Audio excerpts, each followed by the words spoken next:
Good morning. Today in our gospel, we enter in this scene that's very intimate and special. So Jesus is at the Last Supper, and he knows what's to come. The apostles don't yet truly understand. And so whatever he has to say has to be really important, because they're his last words. And so he gives the disciples, the apostles, an awesome gift. And he does it with these words: "Peace I leave with you. My peace I give to you." You see, the gift that Jesus gives his disciples is the gift of peace. And Jesus is quick to say that that gift is not what we think it is.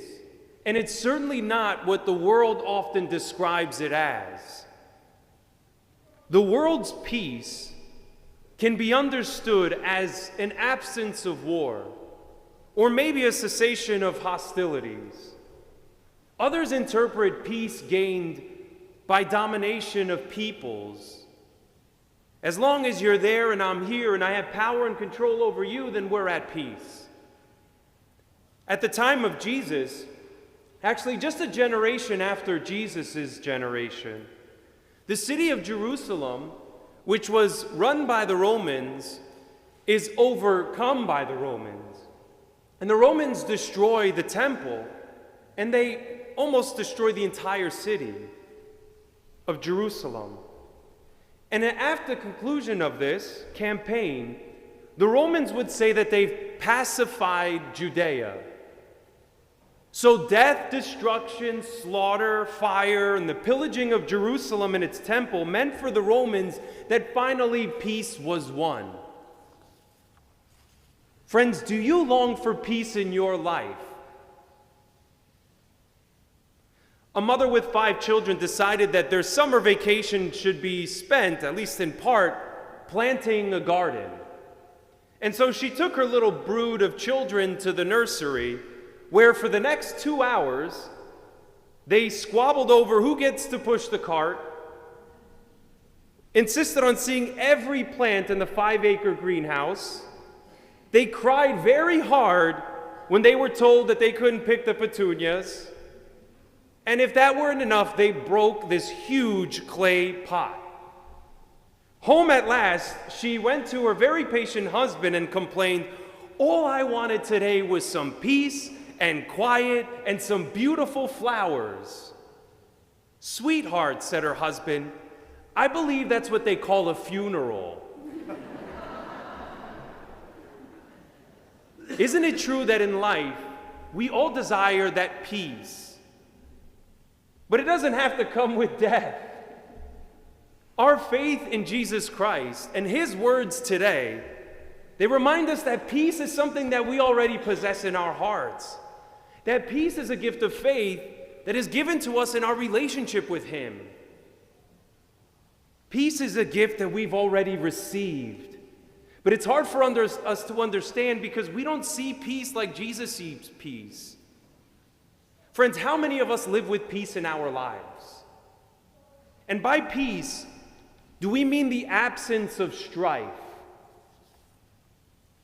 You see, the peace that Christ gives is not only for the disciples in the New Testament who were around that table, but it's also for us today. And the kind of peace, it presupposes a relationship with him. The kind of peace Jesus offers us is a peace that comes from him, but you can't have it unless you know him and are with him. The relationship we have with Christ, it means that we don't need to look for outside forces or external, sources for validation of who we are, never mind of the peace that we have.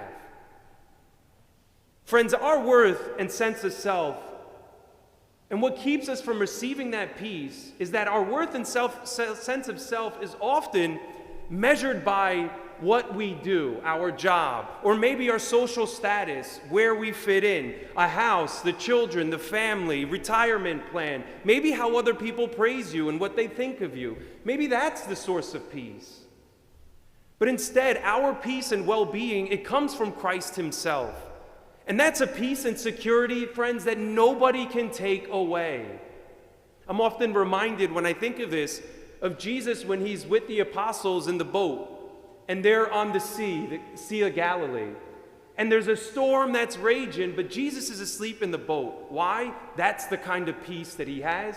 That's the kind of peace he wishes us to have as well. And with it, we're no longer subject to the whims of others. When we understand the peace that Jesus offers, the hazards of the world and the moods of passing fashions don't touch us. Regardless of our condition in life, we have something fundamental at the core that is our gift, and it's his peace. It's a lasting peace that's meant to be given and shared. And only because Christ has given us this peace can he then command, don't let your hearts be troubled or afraid, because he knows the peace that he's given us and what it's capable of. If our peace were based on anything else, on popularity, on wealth, on comfort, on power, it is and it will be unstable, because all of those things are vulnerable to change. But Christ's peace isn't vulnerable, because it's based on love, on mercy, on mission, and those things are everlasting.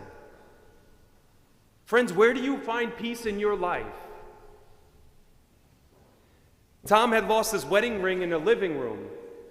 He started to look for it after a while, but he couldn't find it, and so he decided to look in the yard. And he began to look there. His wife saw what was happening and what he was doing and asked, "Tom, you lost your ring in the living room. Why are you looking for it in the yard?" Tom, he stroked his beard and he said, "The room is too dark, and I can't see in there very well. I came out to the courtyard to look for my ring because it's easier to see out there."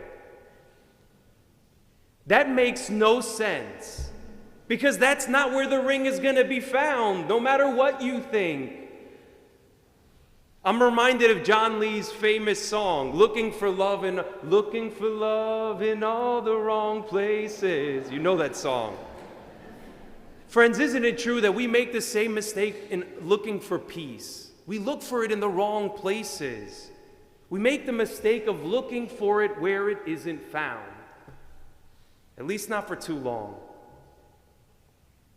Friends, peace isn't found, certainly not the peace that our hearts long for, in the absence of conflict of those in our lives, or when that person finally gets what they deserve. Real peace is found in the presence of God in your life. Real peace is the confidence that God is right there with you every step of the way. If you don't get that, then you'll just keep looking for it at the wrong places.